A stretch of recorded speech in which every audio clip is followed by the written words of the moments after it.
비코노미 시청자 여러분 안녕하십니까? MTN 차영주 전문위원입니다. 오늘 여러분들과 할 얘기는 시장의 변곡점을 나타낼 것 같은 그런 상황에서 과연 하반기 시장에 우리가 무엇에 주목해야 되는지 그 부분을 살펴보도록 하겠습니다. 2023년 상반기 굉장히 뜨거웠던 시장이죠. 잠깐 돌아보게 된다면 아무도 예상하지 못했던 인공지능과 로봇 관련주들이 시장을 주도했었고요. 그 이후에는 반도체와 2차 전지가 시장에 있어서 가장 큰 역할을 했습니다. 또 틈새 시장으로 각종 테마주들이 높은 시세를 내면서 그 어느 때보다도 시장 참여자들에게 높은 수익을 안겨주긴 했었죠. 또 반면 이 시장에 적응하지 못한 분들은 극심한 소외감을 느끼면서 시장에 있어서 느끼는 체감 온도는 양분돼 있었다라고 말씀드릴 수가 있겠습니다. 그렇다면 과연 하반기에 우리가 주식 운용을 어떻게 해야 되는지 그 부분에 대해서 집중적으로 한번 살펴보도록 하겠습니다. 가장 먼저 미국의 금리 인상에 대한 부분들을 한번 우리가 좀 봐야 되겠죠. 우리가 2022년 미국의 금리 인상에 따라서 주식시장의 변동성이 워낙 컸었기 때문에 거기에 따른 트라우마가 있는 건 사실입니다. 하지만 현재 미국의 기준금리는 5.5%죠.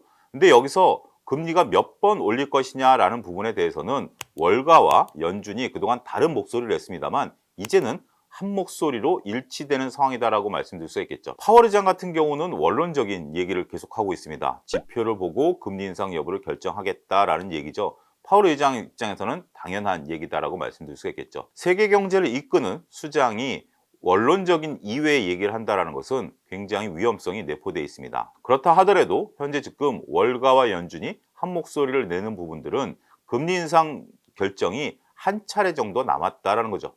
그 이상 금리를 올리기에는 다들 부담을 느끼고 있는 것을 잘 알고 있습니다. 왜냐하면 미국은 현재 막대한 채권국입니다. 금리가 올라간다면 그들이 지불해야 되는 이자 또한 올라가게 된다는 거죠. 일부 경제평론가들은 6%대까지 금리를 올려야 된다. 소위 테일러 준칙이라는 것들을 얘기하면서 얘기를 하긴 합니다만 이론적으로 계산했을 땐 그렇게 나오죠. 하지만 6% 이상 금리가 올라가는 것을 미국 정부가 감당하기에는 너무 부담이 크다라는 거죠.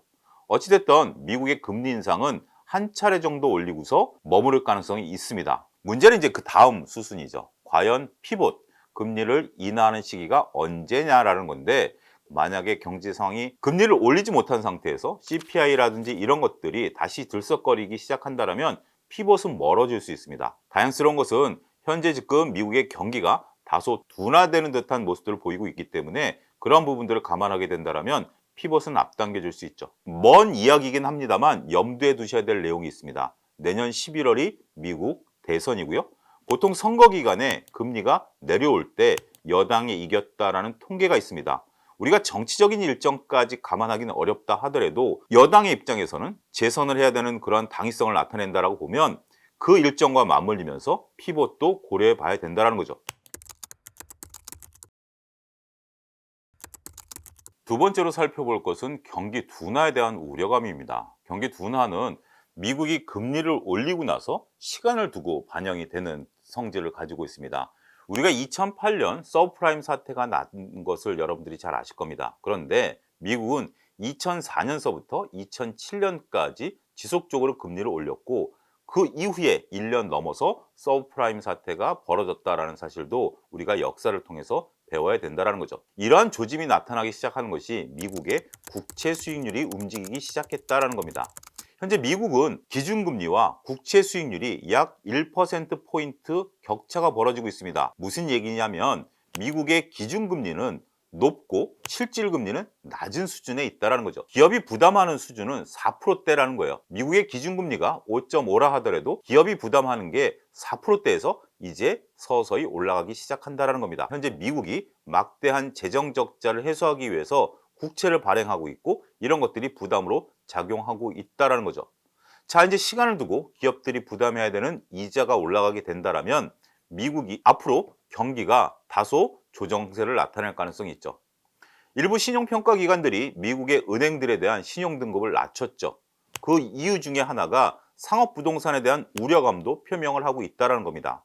하지만 미국의 상업부동산 문제는 우리들에게까지 영향을 미칠 수가 있습니다. 왜냐하면 은행들이 거기에 막대한 대출 포지션을 가지고 있고 이런 것들이 부실화되게 된다면 가장 먼저 자금을 회수할 수 있는 곳 중에 하나가 바로 신흥국이 되고, 신흥국 중에서 우리나라에서 자금이 빠져나갈 부분에 대한 우려감도 존재한다는 겁니다. 이런 것은 환율과 같이 움직이기 때문에 면밀하게 살펴봐야 될 요소다라고 말씀드리도록 하겠습니다. 그러면 투자 전략을 어떻게 가져가야 되느냐? 경기 민감주에 대해서는 다소 거리 두기가 필요하다라는 점도 말씀드리도록 하겠습니다. 자, 그러면 현재까지 끌고 왔었던 주도 업종은 어떻게 될 것인가 라는 부분들을 한번 좀 살펴보죠. 우리가 세 가지 부분을 나눠서 말씀드릴 수가 있겠죠. 첫 번째는 반도체입니다. 반도체는 인공지능과 관련된 엔비디아와 관련해서 HBM까지 퍼지는 그러한 부분들이죠. 인공지능과 관련된 부분에 대해서는 저는 산업의 패러다임을 바꿀 수 있는 매우 중요한 요소로 생각을 하고 있습니다. 지금 우리 주위에 인공지능이 굉장히 많이 퍼져 있습니다. 현재 기업들이 막대하게 투자를 해야 되는 당위성을 나타낸다는 거죠. 인공지능을 통해서 돈을 버는 기업이 있고 돈을 벌지 못하는 기업들이 나중에 판가름이 날 겁니다. 하지만 지금 단계에서는 어떠한 기업이라도 인공지능에 대해서 투자를 해야 된다는 거죠. 투자하지 않으면 도태되는 거고요. 투자해서도 성공 못할 수도 있어요. 하지만 일단 기업 입장에서는 투자를 해야 되는 거 아니겠습니까? 그와 관련해서 GPU와 HBM에 대한 기대감은 여전히 높을 수 있다라고 저는 생각을 합니다. 따라서 이들을 급격하게 따라가기보다는 긴 호흡으로 접근을 하셔야 된다는 것이 중요한 포인트죠. 긴 호흡으로 접근을 할 때는 주가가 올라갈 때 따라가는 게 아닙니다. 오히려 주가가 다소 조정을 받을 때 모아가는 전략이 유효할 수 있다고 말씀드릴 수가 있겠습니다. 또 한 축은 2차 전지죠. 2차 전지는 현재 변동성을 조금 나타내기 시작한 상황입니다. 2차 전지 산업은 굉장히 산업에 대한 기대감은 높습니다. 저 또한 약 2년 전부터 MTN에서 2차 전지에 대한 부분들을 계속 말씀드려 왔었어요. 그렇지만 이 산업과 주가의 밸류와의 관계에 있어서 여러 가지 의견이 존재한다는 점도 우리는 이제는 염두에 두셔야 된다고 봐요. 주가라는 것은 계속해서 올라가는 특성을 가지고는 있습니다만 속도에 있어서 차이가 좀 나타날 수 있죠. 급하게 올라가면 좀 쉬어줘야 되고 서서히 올라가다 보면 오랜 시간이 걸릴 수 있다는 측면에 있어서 종합적인 판단이 필요하다라고 말씀드리도록 하겠습니다. 테마주가 그 어느 때보다도 강하게 움직였습니다. 테마주가 없었던 시장은 단 한 번도 없었어요. 하지만 2023년 여름 때처럼 테마주가 뜨거웠던 적도 별로 없었던 것 같습니다. 2022년만 하더라도 우리가 무상증자 테마가 뜨거웠었죠. 하지만 그 이후의 상황은 어떻게 되죠?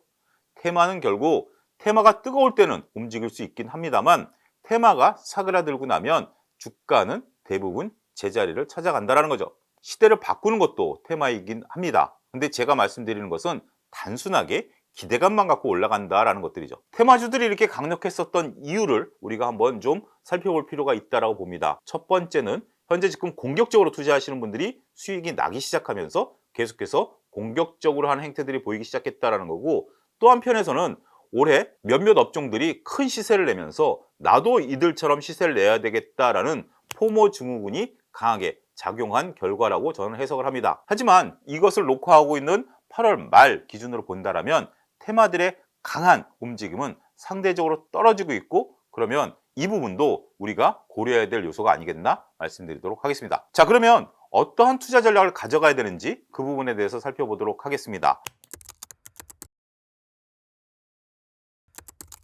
9월 이후부터 투자 전략을 가져가는 부분에 있어서 기존의 주도주들에 대한 방향성들을 보게 된다면 여전히 관심은 뜨거울 수밖에 없을 것 같아요. 가장 저는 유망으로 보는 게 반도체 관련주들이고요. 2차 전지에 대해서 많은 투자자분들이 관심을 갖고 계시기 때문에 이 또한 수급을 불러올 수 있다고 보여집니다. 그렇기 때문에 반도체와 2차 전지는 지속적으로 움직일 가능성이 있습니다. 하지만 시세 강도는 상반기보다는 다소 주춤할 가능성에 대비를 하셔야 된다는 거죠. 일단 좀 긴 호흡으로 접근하실 필요가 있다고 말씀드릴 수가 있겠습니다. 또 다른 측면에서 보게 된다면 중국 소비 관련주들에 대한 관심이 뜨거워졌죠. 이제 중국의 단체 관광객들이 들어오기 시작하면서 그들의 소비와 관련된 부분들이 있습니다. 하지만 이 또한 속도 조절론이 필요하다고 보여집니다. 이제부터 중국 분들이 많이 들어오실 거예요. 내년까지 지금 이야기돼 있다고 하니까 많이 들어오실 거예요. 그렇다면 급격하게 따라가기보다는 오히려 주가가 조금 조정을 받을 때 모아가는 전략은 여전히 유효할 수 있다라고 말씀드릴 수가 있겠죠. 자, 여기서 여러분들이 아이디어를 한번 생각해 보십시오. 중국 사람들이 오면 과연 어디에 돈을 쓸 것인가 라는 아이디어입니다. 지금 항공주들은 올라가지 못하는 이유 중에 하나가 보면 항공업계들 입장에서 보면 중국의 로컬 업체들을 이용할 가능성이 높다라는 거 아니겠습니까? 특히 단체 관광객들은 국내 업체를 이용한다 하더라도 할인해서 이용할 수밖에 없는 거죠.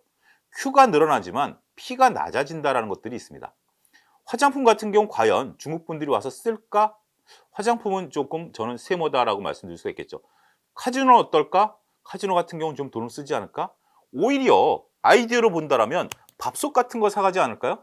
주가가 급등했다가 급락하는 그런 모습으로 보이긴 하겠습니다만 밥솥 하나 사가면 10년을 쓰는 거죠. 그렇다면 오히려 이렇게 투자 아이디어를 단순하게 중국 사람들이 들어와서 화장품을 사간다라는 개념보다는 그들이 어디에 투자를 많이 할까? 밥솥 같은 경우 예를 들면 최근 면세점 매출이 급증하고 있다라는 신문 기사도 있습니다. 이런 아이디어를 여러분들이 잘 꾸려가신다면 중국 소비 관련주에서 의외로 좋은 수익을 거두실 가능성이 높다라고 말씀드릴 수가 있겠습니다.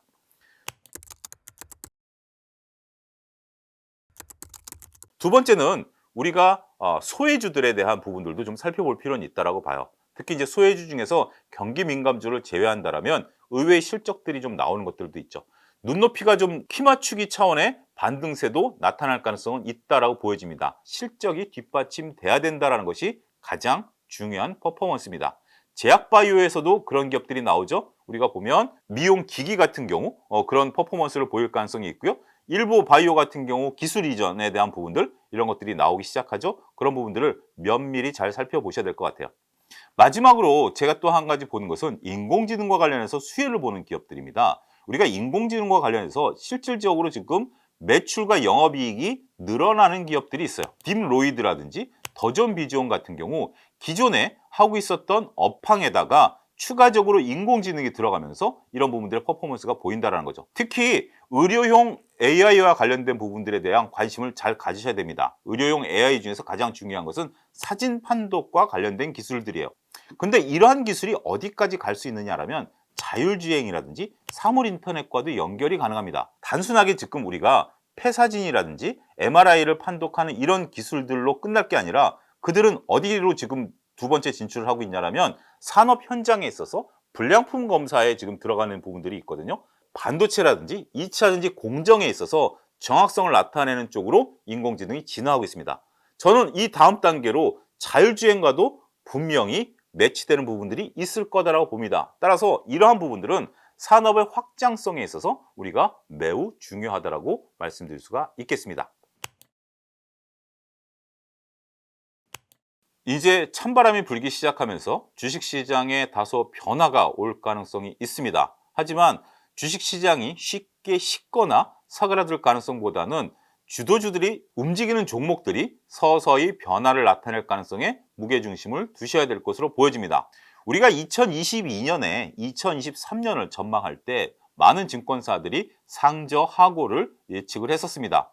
올해 우리나라 경제성장률 목표치는 1.4%입니다. 상반기 때 0.6 성장했습니다. 그러면 하반기 때 보다 많이 성장할 가능성이 있다라고 한국은행도 보고 있는 거죠. 증권사들도 하반기 때 높을 골을 외친다라면 하반기 때 주식시장은 생각보다 좋을 수도 있다라는 쪽에 방점을 찍는 것이 합리적이지 않을까요? 자, 저희 비코노미 시청자 여러분, 하반기 때는 변화가 오긴 할 겁니다. 하지만 여전히 주식시장에 대해서 관심을 가지시는 것이 좋다라고 결론적으로 말씀드리도록 하겠습니다. 자, 이상 방송 마치겠습니다. 감사합니다.